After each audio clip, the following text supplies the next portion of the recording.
जळगाव उन्नती न्यूज, तुमच्या हक्काचा आवाज. आमच्या चॅनलला सबस्क्राईब करा आणि अशाच ताज्या व विश्वसनीय बातम्यांसाठी बेल आयकॉन दाबा.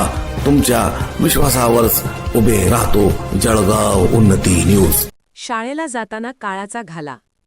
दूध संकलन केंद्राच्या सँट्रो वाहनाच्या धडकेत शिक्षिकेचा जागीच मृत्यू. जळगाव जामोद प्रतिनिधी. कर्तव्य बजावण्यासाठी शाळेत जात असताना एका 35 वर्षीय शिक्षिकेला दूध संकलन केंद्राच्या सँट्रो कारने चिरडल्याची हृदयद्रावक घटना जळगाव जामोद तालुक्यात घडली आहे. या भीषण अपघातात वृषाली प्रकाश गावंडे यांचा जागीच मृत्यू झाला. पाटुर्डा बुद्रुक येथील रहिवासी असलेल्या वृषाली प्रकाश गावंडे वय 35 या पिंपळगाव काळे येथील जिल्हा परिषद शाळेत शिक्षिका होत्या. 2 मार्च रोजी सकाळी 5:45च्या सुमारास त्या आपल्या स्कूटीने MH28 AL 5815 या शाळेकडे निघाल्या होत्या.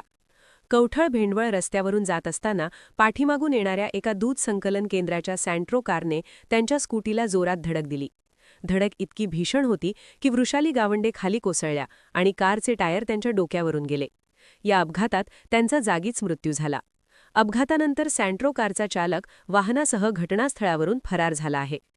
घटनेची माहिती मिळताच जळगाव जामोदचे पोलीस निरीक्षक नितीन पाटील, PSI स्नेहा शेंडगे आणि हवालदार मानकर, कॉन्स्टेबल म्हस्के यांसह घटनास्थळी धाव घेतली.